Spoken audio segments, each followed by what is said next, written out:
Hi hello నమస్తే welcome to Chitraseema. Today కొన్ని interesting topics మాట్లాడడానికి భరద్వాజ్ గారు రెడీగా ఉన్నారు. ఎన్ఎస్ భరద్వాజ్ గారు, వారితో మాట్లాడేద్దాం.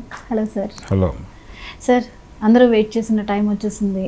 నిన్న ట్రైలర్ అయితే దుమ్ములేపిన టాక్ అయితే వస్తుంది. మీకు ఏమనిపించింది అసలు? విఎఫ్ఎక్స్ కానీ హీరో క్యారెక్టరైజేషన్ కానీ ఇవన్నీ ఓవరాల్గా దేవరాని గట్టెక్కిస్తాయా కొరటాలకే? ఇది ఎలా ఉండబోతోంది? అంటే ఈ సినిమా అంటే ట్రైలర్ మీద ఒక రకంగా ప్రజల అంచనాలను భారీగా పెంచే విధంగా అయితే లేదు ఇది ట్రైలర్. కానీ ఎక్స్పెక్టేషన్స్ ఫ్యాన్స్ని ఇబ్బంది పెట్టలేదు, ఎవరిని ఇబ్బంది పెట్టలేదు, అతి అంచనాలు వచ్చేలాగా కూడా లేదు. అంటే సినిమా మీద అనవసరమైన హైప్ క్రియేట్ చేసి థియేటర్లోకి వెళ్ళిన తర్వాత ప్రేక్షకులు నిరుత్సాహపడతారు అనే భయం ఏదో కొరటాలలో కనిపిస్తోంది. అంటే ఆచార్య అనే ఒక చేదు అనుభవం ఉంది ఆయనకి. అందుకని ఆ టైంలో చాలా ఎక్కువ అంచనాలు ఆ సినిమా మీద నెలకొన్నాయి. థియేటర్లోకి వెళ్ళిన ఆడియన్స్ని అది మ్యాచ్ చేయలేకపోయింది. వాళ్ళ ఎక్స్పెక్టేషన్స్ని మ్యాచ్ చేయలేకపోవడం వలన సినిమా మీద ఆ ప్రభావం పడింది అనేది ఒక అంచనా. అందుకని ఈ సినిమా విషయంలో ఎక్కడా కూడా అనవసరమైన హైప్ ఇచ్చే ప్రయత్నం వాంటెడ్గానే చేయట్లేదు అతను. ఈ ట్రైలర్ నిన్న రిలీజ్ అయినటువంటి ట్రైలర్లో కూడా ప్రధానంగా రెండు విషయాలు చెప్పే ప్రయత్నం చేశాడు ఆయన. ఈ సినిమాలో డ్యూయల్ రోల్లో ఎన్టీఆర్ కనిపించబోతున్నాడు అనేది ముందే అనుకున్నారు అందరూ. ఇప్పుడు ఈ ట్రైలర్లో కన్ఫర్మ్ చేశాడు ఆయన. ఈ డ్యూయల్ రోల్ బ్రదర్సా లేకపోతే తండ్రి కొడుకులా అనేది ఒక డౌట్. తండ్రి కొడుకులు అనేది క్లారిటీ ఇచ్చాడు. తండ్రి కొడుకులుగా కనిపించబోతున్నాడు. తండ్రి చాలా హీరోయిక్గా కనిపించబోతున్నాడు. దిగువ తరగతి ప్రజల నాయకుడిగా కనిపించబోతున్నాడు. అంటే తీర ప్రాంత గ్రామాల్లో స్మగ్లర్లు చేసేటువంటి విధ్వంసం, దీని నుంచి ఆ ప్రజల్ని కాపాడేటువంటి ఒక నాయకుడిగా కనిపించబోతున్నాడు అనేది. అంటే ఇప్పటివరకు ఎన్టీఆర్ పోషించినటువంటి పాత్రలకి భిన్నమైనటువంటి పాత్రే అది.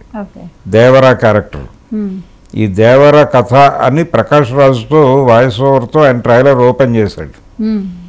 అలా కొంత హైప్ ఇచ్చారు ఆ క్యారెక్టర్కి. అలాగే గెటప్ కూడా చాలా బాగుంది. అంటే జనాలు కరెక్ట్ అయ్యే పద్ధతిలో ఉంది ఆ గెటప్. అది అక్కడ వరకు సక్సెస్.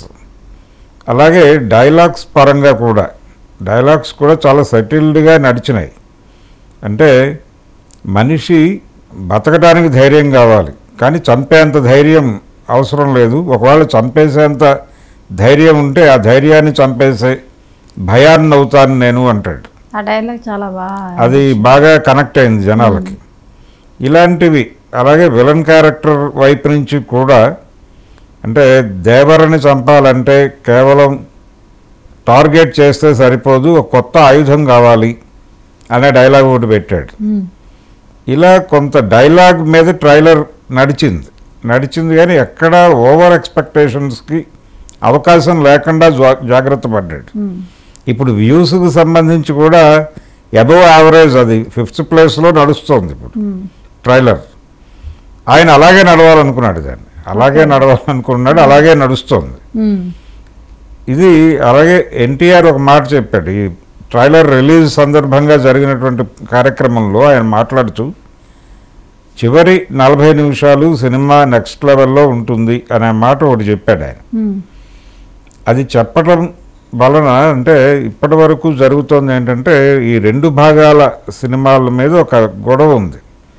వీళ్ళు రెండో భాగాన్ని సెకండ్ హాఫ్ అనుకుని, సెకండ్ పార్ట్ని సెకండ్ హాఫ్ అనుకుని, ఫస్ట్ హాఫ్ కొంచెం లూజ్గా ఉన్నా పర్వాలేదు, సెకండ్ హాఫ్ బలంగా ఉంటే బాగుంటుంది అని జనరల్గా మొదటి నుంచి డైరెక్టర్లకు ఉన్నటువంటి ఒక మూఢనమ్మకం. అంటే బయటికి వెళ్ళే ఆడియన్ని సెకండ్ హాఫ్ చూసి బయటకు వెళ్తాడు కాబట్టి బయటికి వెళ్ళగానే ఇమ్మీడియట్ రెస్పాన్స్ పాజిటివ్గా ఉంటుంది. అందుకని సెకండ్ హాఫ్ బాగా డిజైన్ చేసుకుని ఫస్ట్ హాఫ్ కొంచెం లూజ్గా వదిలేస్తారు. ఇప్పుడు ఏం జరుగుతుందంటే ఈ సీక్వెల్స్ తీయటం జరిగేటప్పుడు ఈ ఫస్ట్ పార్ట్ని ఫస్ట్ హాఫ్ అనుకుంటున్నారు, సెకండ్ పార్ట్ని సెకండ్ హాఫ్ అనుకుని కంటెంట్ అంతా సెకండ్ పార్ట్కి పంపు చేసేసి ఫస్ట్ హాఫ్ని లూజ్గా వదిలేస్తున్నారు. అది మనకు చాలా సినిమాలు కనిపిస్తుంది. సలార్ కూడా అదే జరిగింది. అలాగే బాహుబలిలో కూడా కొంత ఉంది అది. కానీ బాహుబలిలో గుర్తించాడు రాజమౌళి ఇలాంటి ప్రమాదం జరిగే అవకాశం ఉంది అని వై కట్టప్ప కిల్స్ బాహుబలి అనేటువంటి ఒక బ్యాంగ్ మీద ఆయన నిలబెట్టాడు జనాల్ని. అలాంటి ఒక మ్యాజిక్ ఉండే అవకాశం ఉంది సినిమాలో అనేది రివీల్ చేశారు. కాబట్టి ఈ సినిమాని అలా ఫస్ట్ పార్ట్ను లూజ్గా వదిలిపెట్టే పరిస్థితిలో లేదు. అలాగే 2 ఎన్టీఆర్ క్యారెక్టర్స్లోనూ తండ్రి పాత్రని చాలా ఎమోషనల్గా చూపించారు. ఆయన అధోజగత్ సహోదరుల కోసం నిలబడేటువంటి నాయకుడిగా చూపించారు. అయితే అతను కొడుకుగా చూపించినటువంటి ఎన్టీఆర్ పిరికివాడు అన్న టోన్లో కనిపించింది. అయితే ఆ పిరికితనం ప్రదర్శిస్తున్నాడు అతను. ఆ పిరికితనం ప్రదర్శించడం వెనకాల ఒక కథ ఉంది. అతను ఎలా రైజ్ అవ్వబోతున్నాడు అనే దానికి ఒక సూచన కూడా చేశాడు. అది ఈ ట్రైలర్లో కనిపించినటువంటి ఒక విలక్షణత. అంటే సినిమాలో చాలా ట్విస్టులు ఉండబోతున్నాయి అనేది లింకులు ఇచ్చుకుంటూ వెళ్ళాడు నెమ్మదిగా. ఇది ట్రైలర్ని హుక్ చేసింది జనాలకి. సో ట్రైలర్ ద్వారా సినిమా మీద అతి అంచనాలు లేవు. సినిమాలో ఏం చెప్పబోతున్నాడు డైరెక్టర్ అనేది క్లారిటీ ఇచ్చే ప్రయత్నం చేశాడు. గెటప్లు ఏమిటి అనేది రివీల్ చేశాడు. కంటెంట్ ఏమిటి అనేది చెప్పాడు. ఇది తీర ప్రాంత భూముల గొడవ అనేది మొదట్లోనే చెప్పాడు ఆయన.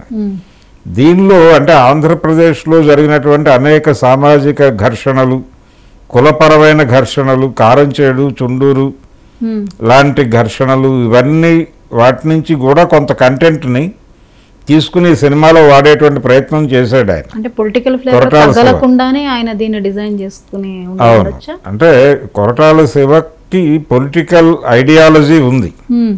ఆయనకి రాజకీయాల పట్ల ఇంట్రెస్ట్ ఉంది. ఆయన జీవిత లక్ష్యం అసెంబ్లీలోకి అడుగుపెట్టి అధ్యక్ష అనాలనేటువంటి కోరిక ఉంది ఆయనకి ఇంటర్నల్గా. ఒక పెద్ద హిట్ మీద నుంచి పొలిటికల్ ఎంట్రీ ఇవ్వాలి అనేటువంటి కోరిక ఉంది ఆయనకి. చాలా కాలం క్రితం ఒక ఇంటర్వ్యూలో ఓపెన్ అయ్యాడు ఆయన. పొలిటికల్ ఏరియాలో నాకు ఇంట్రెస్ట్ ఉంది, నేను అటు పోవాలనుకుంటున్నాను అనే మాట చెప్పాడు ఆయన. సో ఈ సినిమాలో అంటే తెలుగు సినిమా మీద ఒక ఎలిగేషన్ ఉంది చాలా కాలంగా. తెలుగులో ప్రాపర్ దళిత సినిమా రాలేదు. పెద్ద హీరోలు ఎవరు దళిత పాత్రలు చేయడానికి సిద్ధపడరు. తమిళ్లో రజనీకాంత్ కాలా లాంటి సినిమా ఈజీగా చేశాడు. అలాగే ధనుష్ చేశాడు. వీళ్ళు చేస్తున్నారు. అలాగే జై భీమ్ సినిమాలో సూర్య చేశాడు. అలాగే శివాజీ గణేషన్ చేశాడు పాత రోజుల్లో. ఇది తెలుగు హీరోల్లో ఇది కనిపించదు, వీళ్ళు వాంటెడ్గానే అవాయిడ్ చేస్తారు దాన్ని అని. అలాగే ఒక తమిళ సినిమాని తెలుగులో రీమేక్ చేసేటప్పుడు తమిళ్లో దళిత్ క్యారెక్టర్ని తెలుగులోకి వచ్చేసరికి అది నాన్ దళిత్ క్యారెక్టర్గా మార్చి ఒక పేద పాత్రగా మాత్రమే చూపించి, కులపరమైనటువంటి అణిచివేత లేదు ఇతని మీద, వర్గపరమైన అణిచివేత ఉంది అని చూపించే సినిమాలు చూసాం మనం. అంటే మంచి రోజులు వచ్చాయని అక్కినేని నాగేశ్వరరావు గారి సినిమా ఉంది, దాని మాతృక తమిళ్ శివాజీ చేశాడు. అక్కడ కులపరమైన అణిచివేతలో నుంచి ఆ క్యారెక్టర్ కనిపిస్తుంది. కానీ ఇక్కడికి వచ్చేసరికి ఇది పేద పాత్ర అనేది మాత్రమే ఎస్టాబ్లిష్ చేస్తాడు డైరెక్టర్ మధుసూదన్ రావు గారు. అయితే ఈ సినిమాలో కొంత హీరో క్యారెక్టర్ దేవరలో ఈ దళిత్ సెక్షన్స్లో లొకేట్ చేసేలాగా కనిపిస్తున్నాడు. ఇది కొంత భిన్నత్వం. ఇప్పటివరకు తెలుగు సినిమా మీద అంటే మెయిన్ స్ట్రీమ్ కమర్షియల్ సినిమాలో కనిపించని ఒక ధోరణి ఏదో దేవరలో కనిపించే అవకాశం ఉంది అనేది కొంత ఇండికేట్ చేశాడు.